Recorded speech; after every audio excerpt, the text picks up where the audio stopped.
something happening here. What it is ain't exactly clear. There's a man with a gun over there, telling me I got to beware. I think it's time we stop, children. So hi, and welcome to the 36th episode of Occupy TV. I'm your host, Joe Tyndall, and this is Amy Purkis Merwin with me. My name is Amy Pincus. Sorry about that. Go ahead. My name is Amy Pincus Merwin, and thanks very much, Joe, for inviting me to be on your show today. Okay, great. So I guess we're going to talk about poisoning people with pesticides. So the floor is yours. Okay, well, as it said, as I wrote in a Eugene Registered Guard op-ed a couple of weeks ago, I and my family and my extended family and friends, all who lived in Western Oregon, were exposed to Agent Orange back in the 70s and 80s.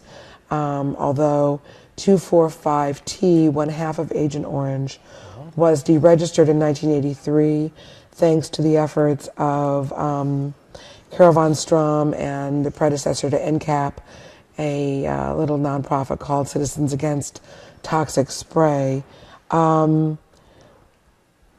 2,4-D is still sprayed widely, particularly on industrial forest lands all over Western Oregon, from Selma, Oregon, and Cave Junction all the way up, anywhere Western Oregon, anywhere west of the Cascades.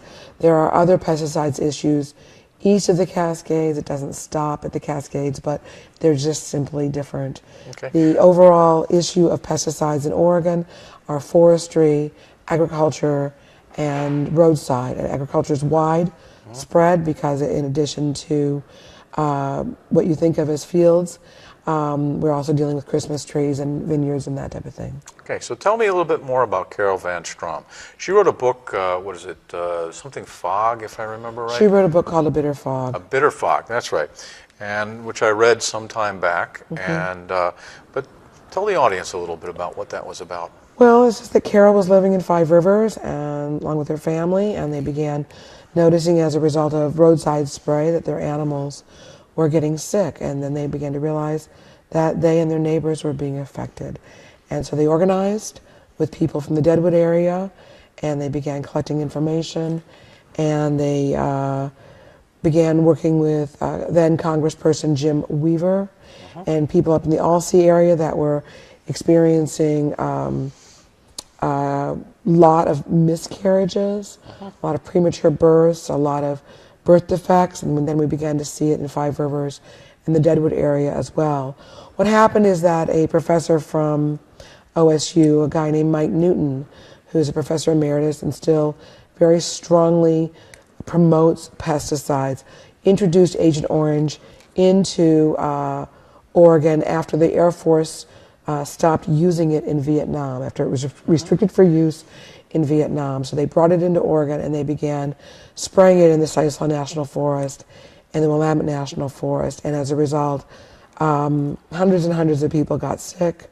The goal was that Mike Newton, who was a professor of forestry, said, or I don't know if he said this, but what he did was he changed the forestry model back in the 70s and 80s from clear cut, burn, and then let the plants regenerate, to clear cut, burn, spray, plant Douglas fir seedling plantations, and then do what they called hack and squirt, which meant they would hire people to go in carrying backpack sprayers, hack native plants that may be overshadowing the small Douglas fir trees, and then spray those roots with pesticides. Well, some of the plants aren't even native. I mean, there's a lot of invasives.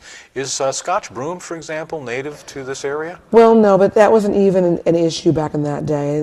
Back in the day, they were looking at blackberries. Yeah. They were looking at vining maple, and they were looking at alder Yeah, but trees. Armenian blackberries aren't even native to this area. Yeah, that's true. So, you know, a lot of it's invasive stuff that essentially has very few predators. But let's look back a little. Let's look back. But they are beneficial plants, and they have reestablished themselves, and the bees love them, and people have learned how to live with them. At this point, even though they're considered invasives, I think that we could look at most plants as having migrated here from somewhere else.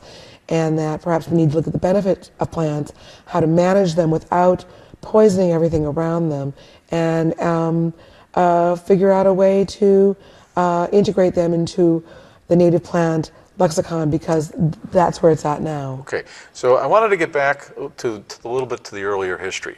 I mean, if you go back to the turn of the century, 100 years ago, 112 years ago now, the pesticide problem was pretty minimal.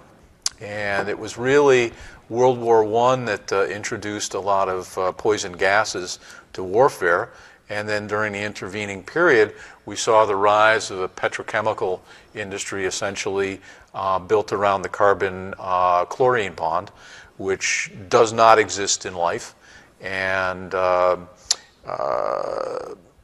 so the thing is that we begin, so then World War II happens, and then following World War, so prior to World War II, we begin to see the introduction of a lot of pesticides, herbicides, rodenticides, fungicides, and those other things. Well, yeah, pesticides is an umbrella term for all of those. That's correct. Just for, or biocides is what Rachel Carson Yep.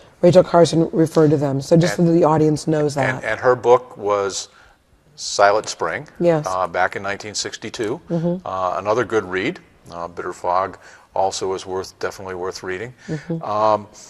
But so then, following World War II is when we begin to see huge increases in the use of whatever you want to call them, biocides, and we've moved on into the present. So Rachel Carson began in 1962 sounding the alarm, but around the country, more and more people were figuring out that this was a problem, not just the country, but the world. And so we get to moving on to the present, where they're attempting to grow certain species that, in other words, once they've cut an area out, they want to replace it with certain fast-growing trees to get the more wood, and something they didn't do 100 years ago. People were not replanting at all, and so largely the replanting is the result of the environmental movement from the 60s, so we see some effect there. Well, that was what the Hodads was based on, was replanting the clear cuts. Yep. But many of the Hodads were affected by the herbicides, by the pesticides. Basically, it's all poison, and people were health and the health of the forest, the health of the environment has been affected by these since the 60s and 70s when they began using it intensely. So what sort of health effects? Well, I've coined a phrase called the pesticide affect syndrome. And what we're seeing 30 years later is a range of health effects that start with hyperallergenic conditions and go towards chemical sensitivities. So when you talk about hyperallergenic, that's like skin rashes or what else are we talking?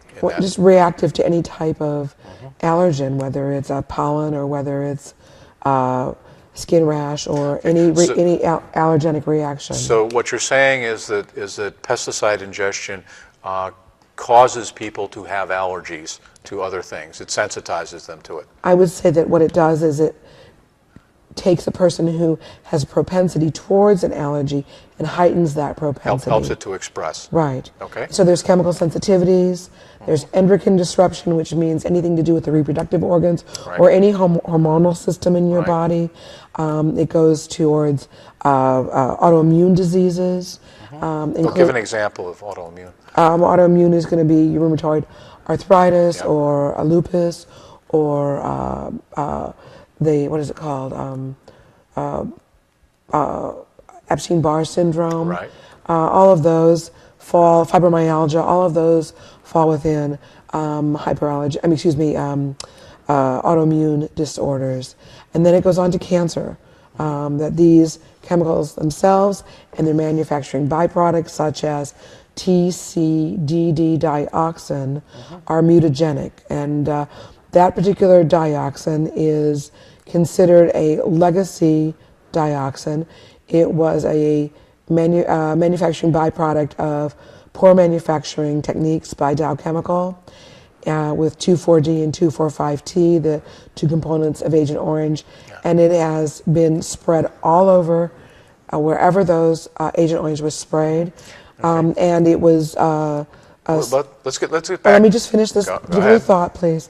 And it goes to, it's in the water because it attaches itself to sediment and it migrates into the water systems, and then it affects the mitochondria in a person. Now, the mitochondria is the engine inside of each cell, and it mutates that mitochondria. Well, if it's mutagenic, that means that offspring are damaged. So we're talking birth defects. But carcinogenic would mean that it damages the genetic material in the reproduction of cells just to keep your bodily functions going. So it's both. In both of those particular areas. It affects the mitochondria. Yeah.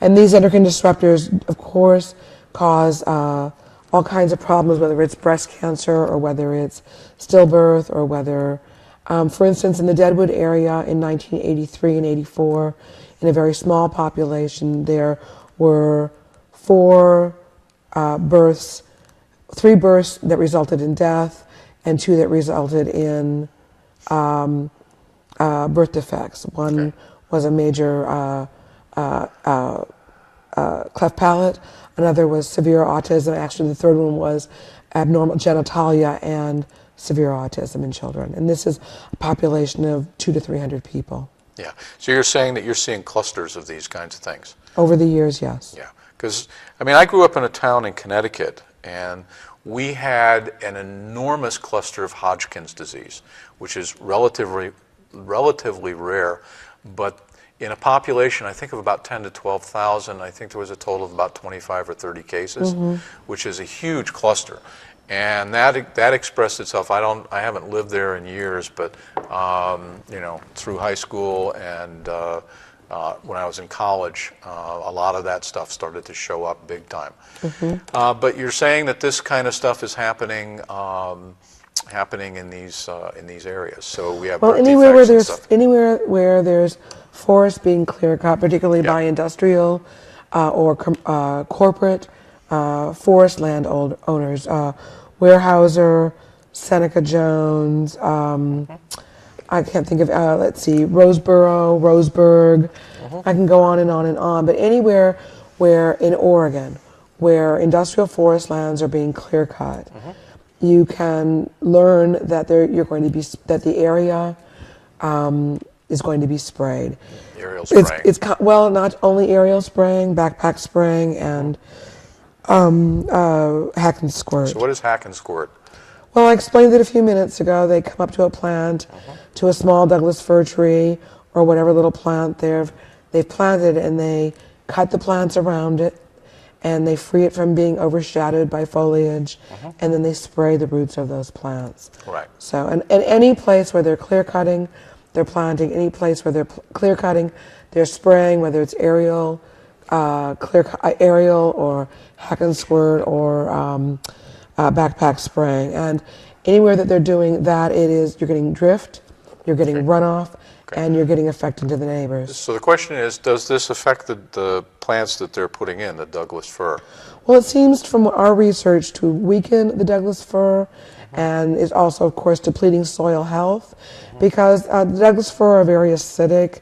They draw a lot from the soil, and it's weakening the stock.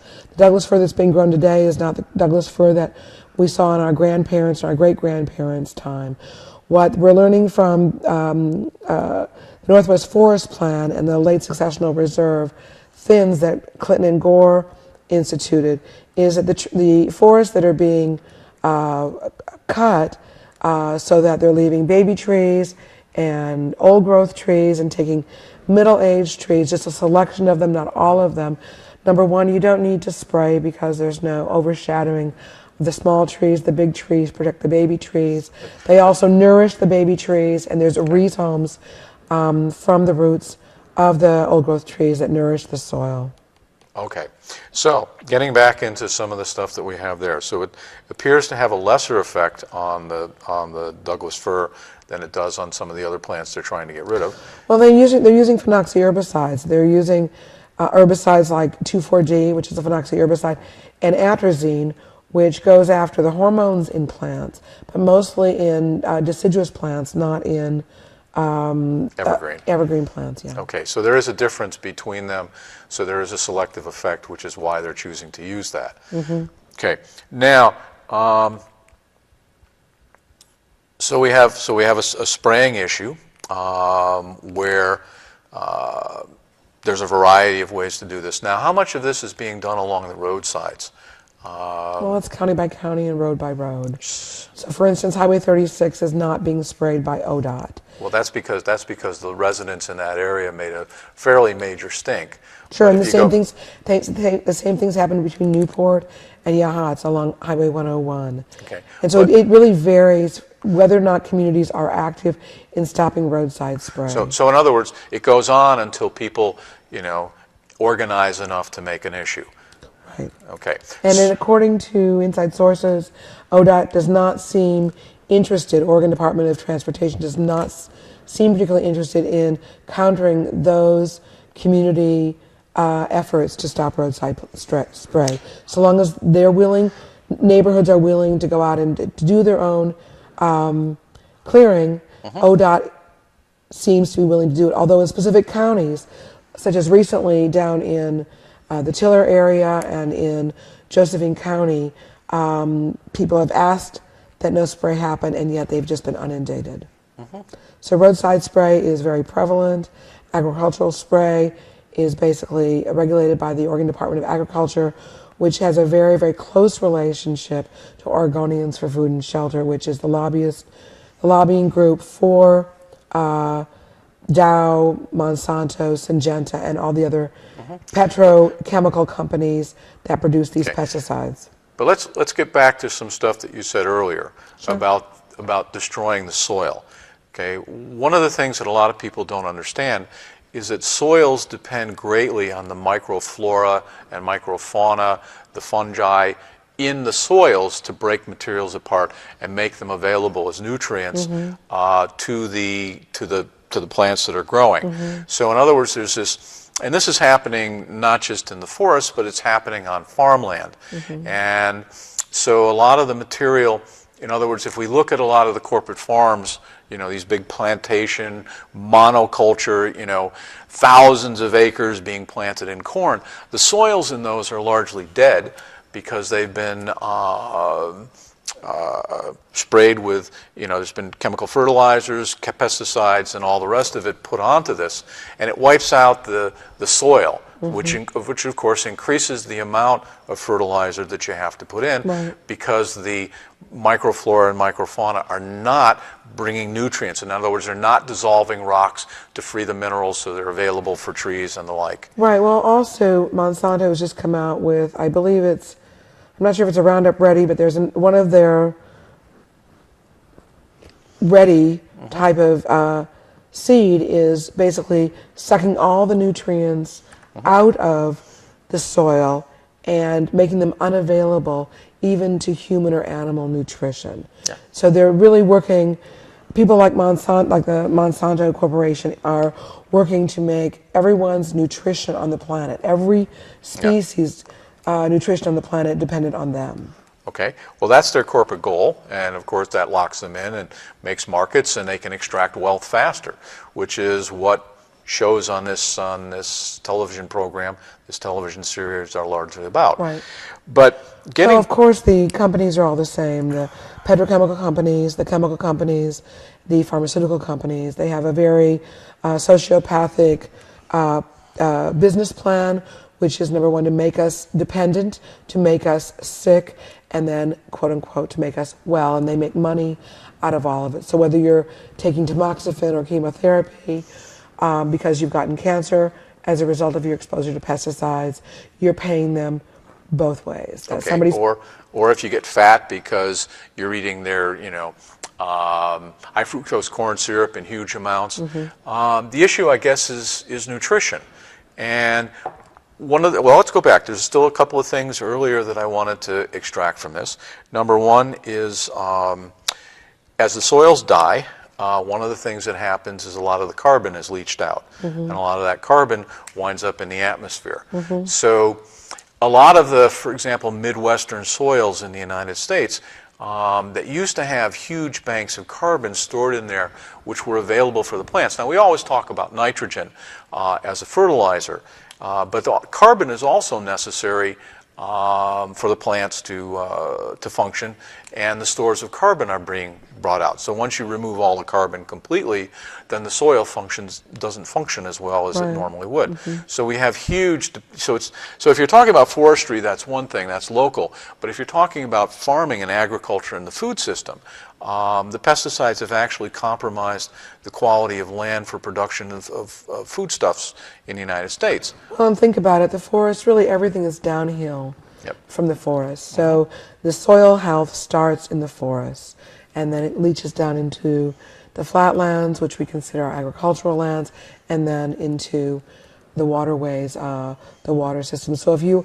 are depleting the soils in the forest because you're creating an imbalance with monoculture in the forest, and you're heavily fertilizing the forest through fixed-wing airplanes or fungicides, doing that type of thing in the forest, that's where it all begins, and it starts to break down nutrition for the whole planet. Okay, so we're talking monoculture, whether we're talking about square miles of corn, okay, or we're talking about in a forest just eliminating all other species except the Douglas fir or whatever they choose to plant. Whatever they choose to plant, yeah. Okay, so again, it has impacts on water quality, it has impacts on soil quality, and you were saying that the health of the Douglas firs is not as good now as it used to be. Well, they cut them smaller and they're pulpier. That's what people are discovering. Okay. So they're great if you want to make press board. When you say pulpier, is that because the trees are just young,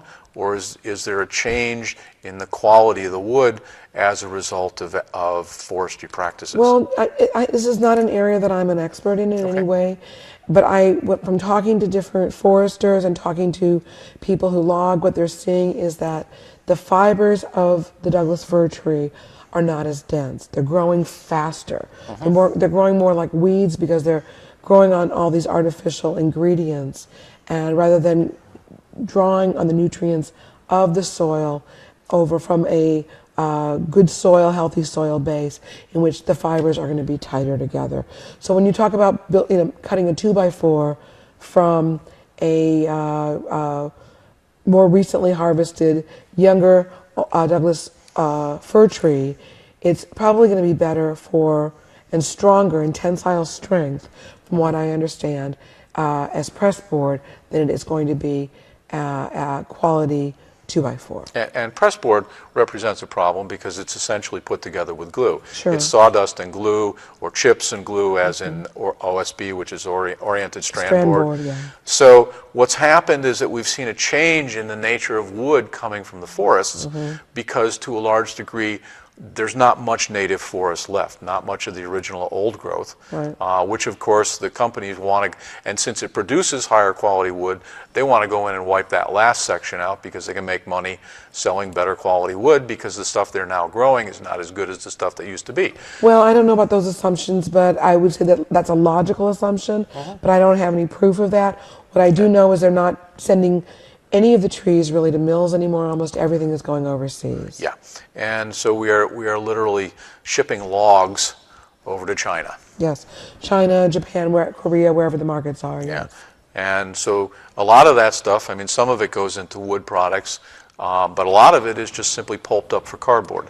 Right, and I personally, and the groups of people that I work with, we support timber production, but we support timber production from healthy forest practices. Yeah. We want to see practices in which there is not clear cutting, in which there's late successional reserve thinning, and moderately at that.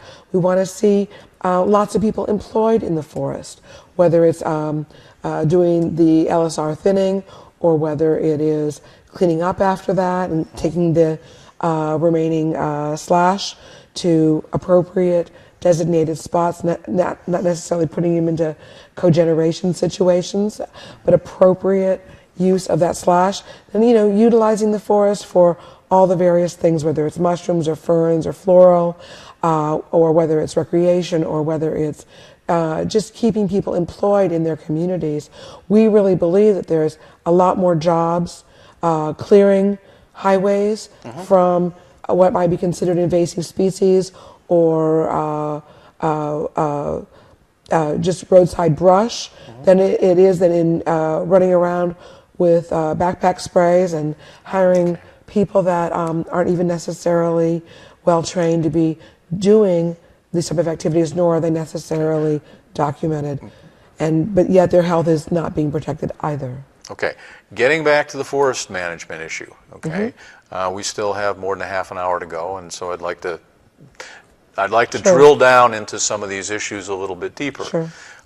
In the sense of, if you start to take all the slash out, I mean, you're clear cutting, and what you now do is say, okay, well, we're going to remove all the slash. The slash itself contains materials that help to improve the soil. Yes. So in other words, if you chip up the slash, if you're looking to, because you can compost slash. So if you're looking to compost the slash, you can chip it up and leave it there, yes. and it will cycle through faster. Yes, but it will do it faster. Or you leave it there, and it simply leaves a portion of the material on the land to improve the soil. Yeah, what can happen is, and I've seen this happen in, my family has 40 acres in the Deadwood area. When they did a late successional reserve thin behind us, the loggers simply left the slash along the road. And because it was piled up along the road, it became a fire hazard. Yep. But if you do as you're saying and you leave it spread out along the forest floor, it biodegrades, it creates all these little microclimates and all these microbacterial environments that are really what soil is made of. It's the nature of soil. Yeah. It creates a bed for mycelium, and that creates a forest web, which is absolutely full of nutrition. The real forest issue here is not whether or not we're leaving slash or removing slash. The real issue is, how do we manage our forest? Exactly. To get the most out of our forest over the longest period of time, to support the most communities with employment and recreation and wood needs and things like that. A late successional reserve thinning is an appropriate way to go. It doesn't require any herbicides or biocides, pesticides, poisons at all. When you start getting into using poisons in the forest, you're killing everything. You may be not killing the firs as directly. It's a much more indirect way of killing them.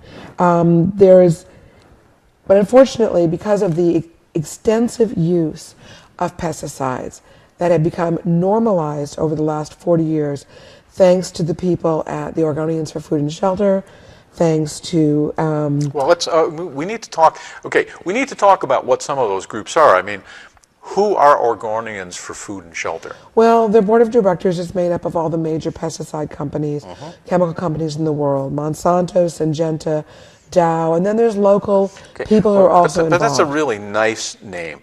Oregonians for Food and Shelter. Aren't we all for food and shelter? Are we? Yeah. Aren't we in the warm and fuzzies? Orwellian type language. The sort of classic ones. No Child Left Behind, that we didn't bother to fund. Clear Skies, which is more air pollution. Healthy Forests, which is more clear cutting. I mean, we're talking total Orwellian language. Well, another one is the Oregon Right to Farm and Forest Act, which has been in place for approximately 30 years, and which basically removes liability from any licensed spray operator, be they a timber company who has an in-house spray division, or a helicopter or fixed-wing airplane who are spraying pesticides, poison pesticides, and so all over Oregon. What does that mean? Okay. In other words, when you talk about removing challenges, let's be specific. What does that mean? Well, I was talking specifically about liability. Right. What that means is that none of these people can be sued for using pesticides, or if the pesticides drift, and then they make it nearly impossible to prove drift. So, and then in addition to that, it's not that the liability shifts, let's say, to the state of Oregon, which gave the power to these licensed spray operators to spray whatever they want and not receive penalty if their pesticides drift. Instead, what happened is that the liability rests nowhere. It's just into a void. Okay, well, so there's a question of how do people deal with this? Okay, when you say there's no liability. So we have practices going on and that may not work well for the people living in the area, for the people in the state based on the economy and all the rest. And so the question comes down to what are the remedies? Okay? Sure, there's 3 or 4 remedies. One is that you could overturn the Oregon Right to Forest Act or the worst provisions of it. So you could go through the legislature. You can use it legislatively, but it's not only the Oregon Right to Farm and Forest Act that you would need to address the legislature. There's other ones, but we could go through the legislature to address that. Yes. How else could we address it? Through the initiative process, through the people. So in other words, we can create a law by putting, by collecting signatures and getting it on the ballot, and we can create a law. Yes. What's another way?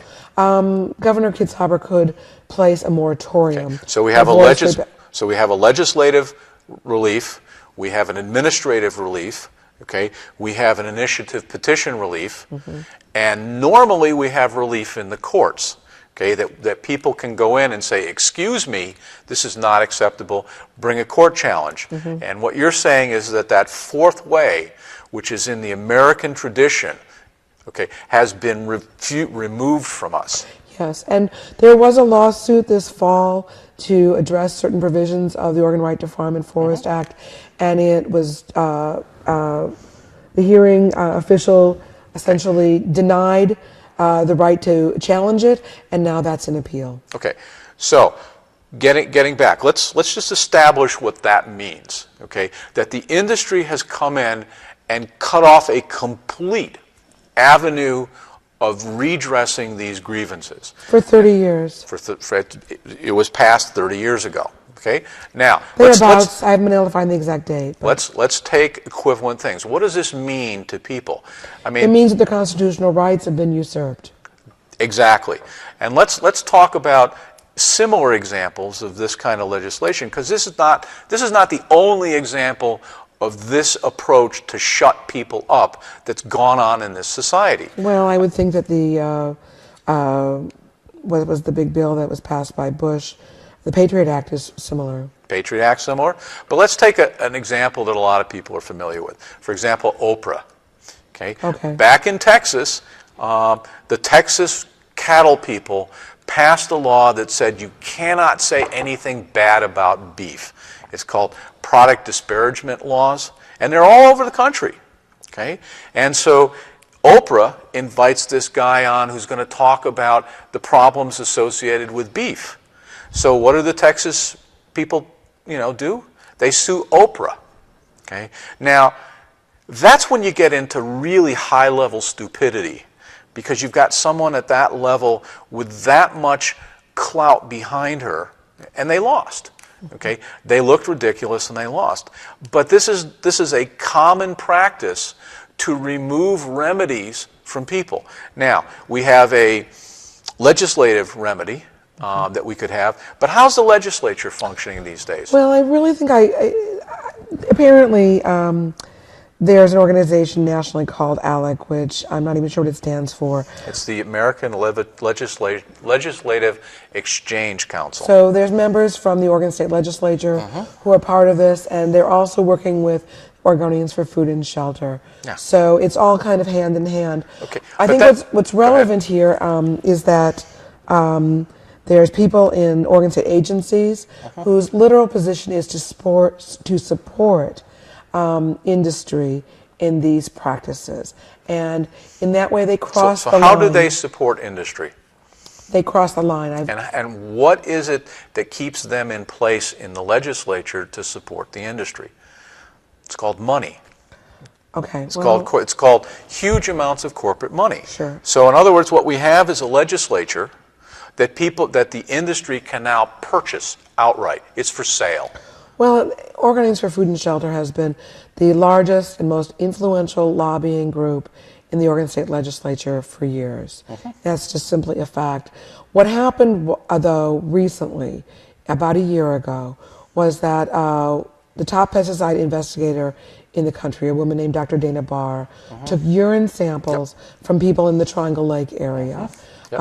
And about 34 people offered before and after spray, seasonal spring spray urine samples to Dr. Dana Barr. And what she discovered was that 100% of those people had both 2,4-D and atrazine in their urine. Now, what that means is that they were taking in those chemicals and perhaps all the other chemicals that are used and that are listed on the subscriptions but you can't test for them as easily as 2,4-D and atrazine.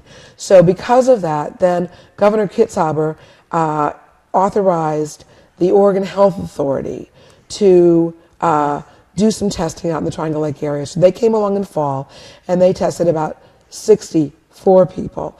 And every one of those people, including small children, showed up with 2,4-D in their urine. Now, we haven't been able to get a hold of... This concept is known as chemical trespass, am I correct? Well, it's what I would call chemical trespass. Yeah, okay. Yes. So, in other words, people have this stuff in their bodies in measurable amounts. Yes. Okay. Now, the Oregon Health Authority has determined that the measurable amount that's in the 64 people that they tested in the fall study when 2,4-D had not been sprayed, to our knowledge, for approximately 6 months, that that compared to what's called the NHANES study, capital N-A-H-H-N-E-S, excuse me, NHANES, so N-H-A-N-N-E-S, which was a national study that was tested in industrial areas that showed that certain percentages of the population were carrying 2,4-D, for instance, in their urine or their body fat. So what happened was, though these are industrial areas, we don't think of rural forested Oregon as an industrial area. We think of it as a beautiful paradise. Unfortunately, it's a poisoned paradise, much to my painful dismay. And what they're saying, OHA is saying, don't worry about these levels in your body because you are within the 75th and 95th percentile of people who tested in the NHANES study. So that's normal. Now, I personally don't believe it's normal for me to be carrying poison toxic pesticides in my body, nor do I believe that's normal for people in the Triangle Lake area or the Deadwood area or anywhere else. So now we get back to the question that I was trying to get viewers to understand earlier, is what are the remedies to these kinds of things? Okay, there are people there who carry measurable amounts, of toxic chemicals in their system, known to be carcinogens, mutagens, and cause a variety of other problems, health problems, from autoimmune diseases on. Okay, well, what are the remedies? We're asking Governor Kitzhaber to place a moratorium on forestry pesticides as a beginning. Yep. We have got a meeting with his Natural Resources Director in May 2012, because I don't know when this is going to air. We are asking people to get involved, to sign petitions, to get active in their community, to come forth and talk about their health issues. Many people are isolated and don't have doctors that identify pesticide poisoning, or they're sick and they can't get to even talking to their neighbors about it. We're asking people to share their stories, or the stories about their loved ones who maybe are ill or sick. We're asking people to speak out to the governor and to his Natural Resources Director, Richard Whitman, and say, please, just put a moratorium on these forestry pesticides until we can clear up this mess. Oregon Health Authority has suspended their spring study without good reason. They planned it in a non-populated and topographically dissimilar area, non-forestry area, in which no forestry pesticides were going to be used for this spring 2012. And now sprays are happening all over the state, and there's no spring study. And there's no commitment to go forth. The EPA... Okay, but let's look at a very basic thing. In other words, if you do a study of this nature, you're relying on the companies to spray the stuff that you're looking for. So the study of and by itself was flawed, the entire methodology. Absolutely. Because the point is that you announce to these companies, hey, we're going to test for these pesticides, so the companies don't spray that stuff. Whether they spray something else, Right. okay, That which is can't be not part of, can't be tested for either in can't urine. be tested under current conditions, or is simply different, so it won't be tested under current conditions as part of the study. And what the EPA recently said at a Triangle Lake Grange meeting just 2 weeks ago was that they don't even have the equipment to test for the dozen of other variety of chemical pesticides, poisons that are used. They have no idea what these chemicals in combination have as in regards to health effect or environmental effect. They simply are in the dark, and they don't have the money to develop the test to do it. They said it would take 2 to 4 years simply to develop the test. So that's another reason why we're asking Governor Kitzhaber to please place a moratorium until at least people can have simple litmus tests. They can see if pesticides have drifted over across the neighbors' industrial timberland to their own property. But, okay, so we talk about this concept of drift and chemical trespass. Okay, now a lot of people in the audience, okay, might say, well, they've been logging this stuff for a long time. You moved out there; they were doing it first, so too bad. You knew what was going on. Actually it's your problem. It's actually written into the Oregon Farm and Forest Act. Exactly. In other words, that you can't stop this. How many people know that? How many people know That's the point of this program, is to emphasize these kinds of things so that people figure that out. Right. Okay? So skipping over them. When I bought 40 acres in the Deadwood area, 7 acres back in 1983, I didn't have a clue. Yeah. I didn't have a clue that they were spraying Agent Orange. How would I have known that? I didn't see helicopters going over. They were going deep into the forest, and it was just coming down and getting into our water. Yeah. And I ended up a breast cancer survivor. Okay. The point being, okay, that what we have is, for example, if you haven't, Eugene is now talking about this ordinance for loud parties. Okay, so if there's a loud party and noise goes from inside the house to other people, okay, people can complain. Sure. Okay, that's noise trespass. Okay, if you dump your garbage on the street, people get to complain. Okay, there's a visual trespass. There's a pollution. You generate rats, etc. People can complain. But if chemicals trespass onto you from major corporations, you can't complain. You have no rights. Well, you can complain, but you can't stop them. In fact, exactly. we've received they have removed the remedies. Right. And so in in fact, our society... We've received recent notification, spray notification through Oregon Department of Forestry that the city of Eugene's drinking water intake on the McKenzie, that Weyerhaeuser will be spraying about a half mile south of there.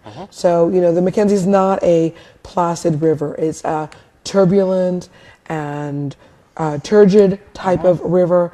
The water exchanges back and forth, up and down, this and that. And we're going to be looking at major chemical poison pesticide sprays getting into the Leeburg, into the McKenzie, just a half mile south of the Leeburg intake.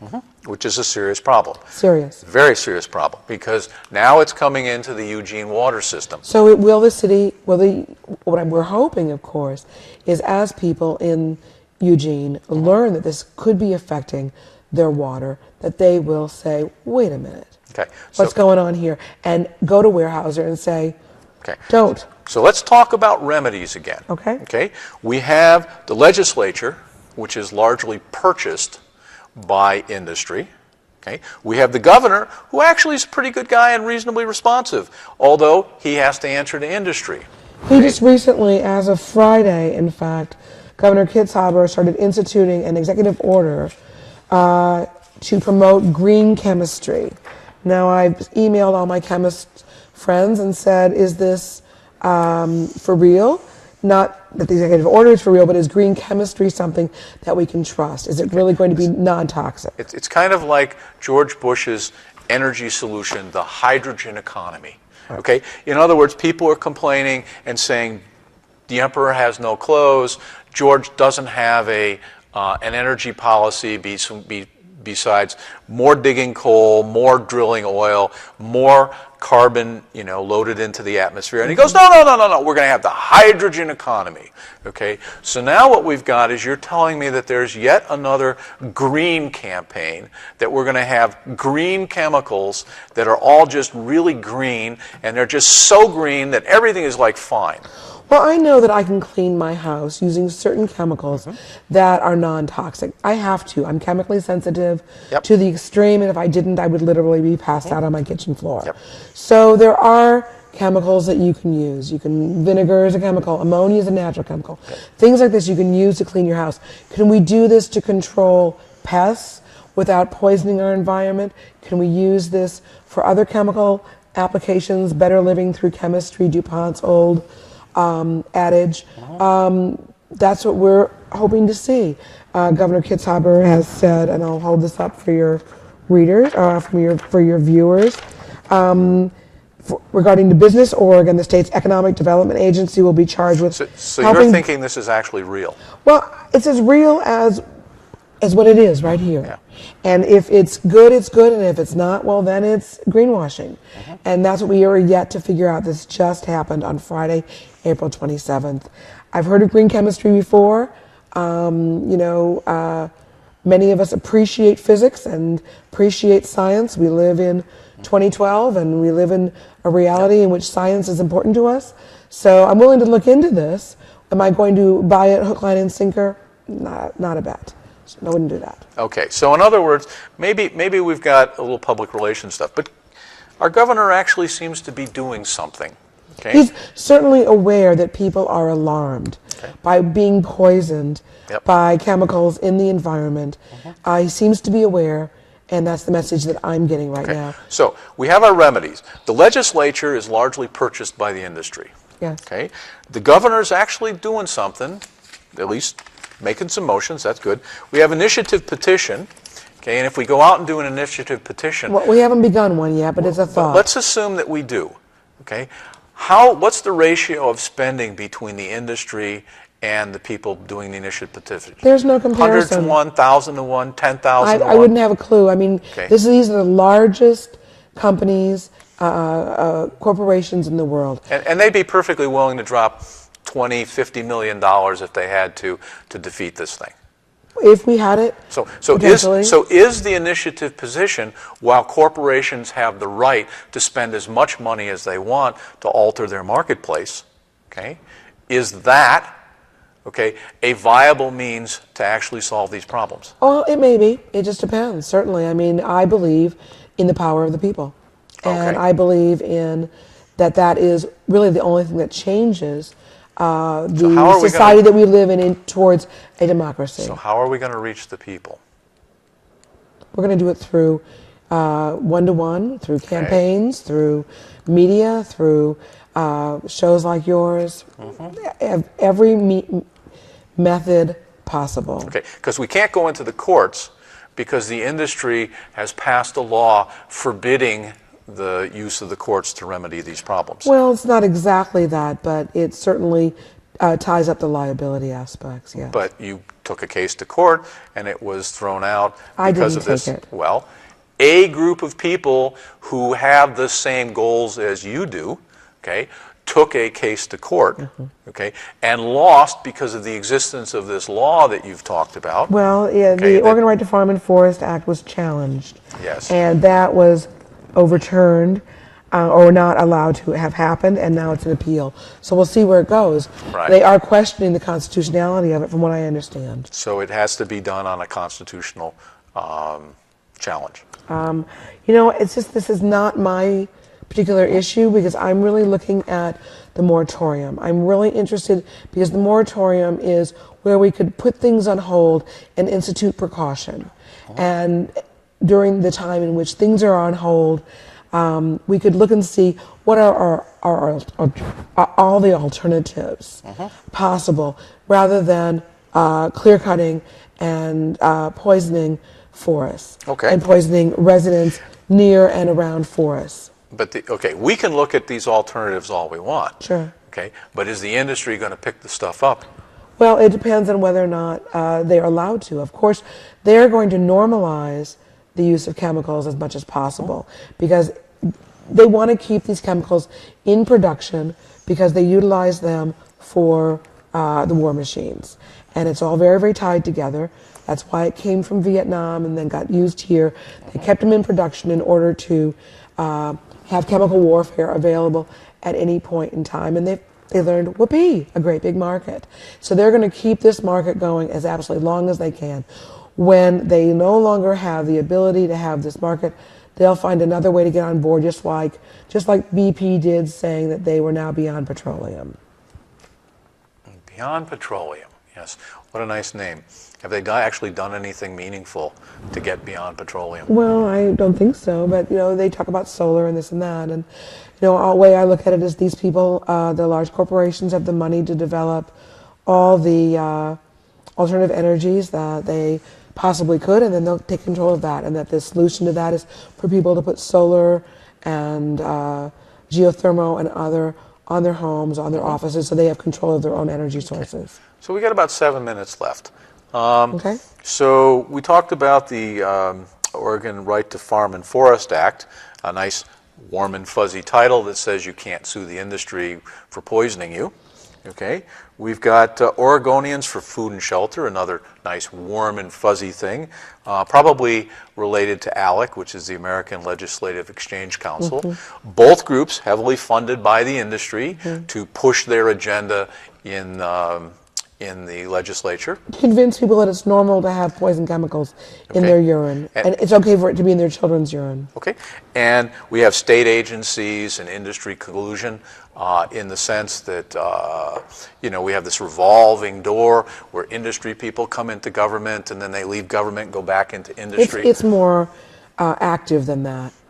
Okay, so describe how it's more active. Well, it's just key people in key state agencies that protect and defend agency practices as if it is their own breath. Okay, so what do you want to say to people, who say, it's just fine, it's just business, they have a right to do whatever they want with their land? I would ask them how they would feel if it was their family who was sick or who had died, if they had buried the children of their neighbors, if they had watched a neighbor laboring next door to their farm and then only to find out that the baby was stillborn and that was a third child in that year that had been born in that valley. But you can't prove that that child was affected by this. That's right, you can't prove it.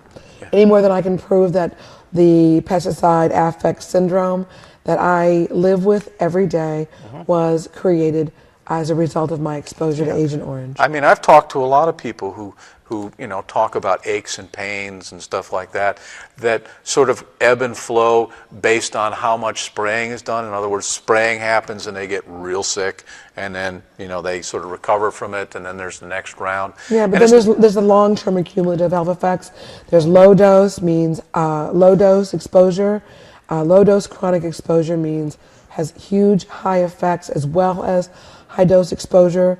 There's also major issues with not ever doing an epidemiological study looking back 30 years in order to understand what's going to be happening to people who are exposed now in 30 years. But if you were the industry and doing an epidemiological study would show that your materials have an effect, wouldn't you want to, and if you get stopped because of that, wouldn't you want to interfere, make sure that study never gets done? Well, and that's exactly what's happened in my belief system with the Oregon Health Authority study, that it's being derailed, and that's why we're going directly to the governor, because we believe that he needs to hear directly from his constituents, and if not, then we're going to get, more and more polite and more persistent.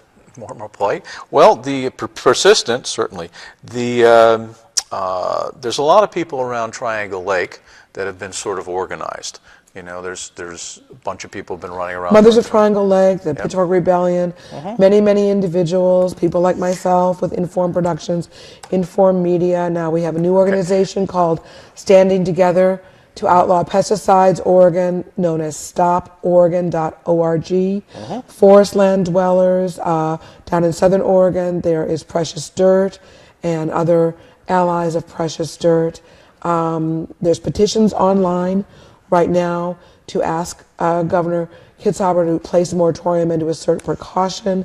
Okay. There's Well, this is all well and good, but what we're looking at is what's the process of bringing those organizations into existence. It's about talking to people. It's about getting out, and raising the subject. In other words, crossing that boundary from just being cool to making waves. In other words, just start talking to people about this kind of stuff, and then you say, oh, our family had 2 stillbirths. Our family has prostate cancer. I mean, you talked before about breast cancer. It's not just restricted to breast cancer. Not at all. It's prostate cancer, it's testicular cancer, it's cancer, of the entire intestinal tract, There's a whole series of these things. Yeah, absolutely. And it affects men and women. Children. And what happens is, as long as none of us are talking to each other, they get away with it. But when we're happy to talk to anyone about this at any time. Like I said, we're willing to take stories. We want people's involvement as much as possible. The more people can get organized, the more we can inform the legislature and the governor that we have rural and urban Oregonians concerned about this issue. We want we don't believe that they have a right to poison us. We are not paying them taxes, electing officials so that they persist in the right to poison us. We simply will be adamant about that forever. Okay, so what I'm advocating is that you've got a couple of things. You've suggested a pull strategy. We have a group, come join our group. Okay, I'm suggesting that individuals can do a push strategy in the sense that your groups can go out and talk to more people, or other people can talk to each other. Absolutely. And maybe discover, instead of, if you're having health problems, maybe you want to talk to the rest of the people on your street instead of being ashamed of it and say, I've got these problems. Are you having these problems? Right. Okay. Are all of us in the neighborhood having these problems? And all of a sudden you discover, oh, your family's got cancer, your family's got cancer, this one's got cancer, and maybe we ought to get together and be talking. Sure. In fact, there's a UPS driver up in the Bellefontaine Alpine area who came up to some friends of mine and said, everyone in those communities, every single family has somebody with cancer. Yep. And that's where the Christmas tree farms are. It's where right across from Monroe High School is an agricultural chemical pesticide depot.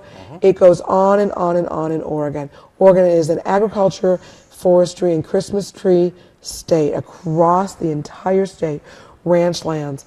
And because of that, then these laws and the law's right to know have been restricted by groups such as Oregonians for Food and Shelter, and it's keeping people isolated from talking to each other. Please talk to your neighbors.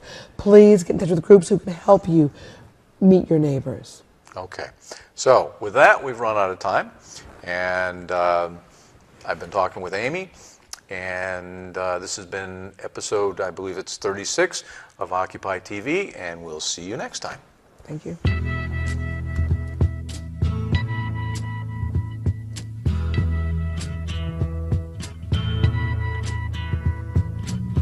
There's something happening here, but what it is ain't exactly clear.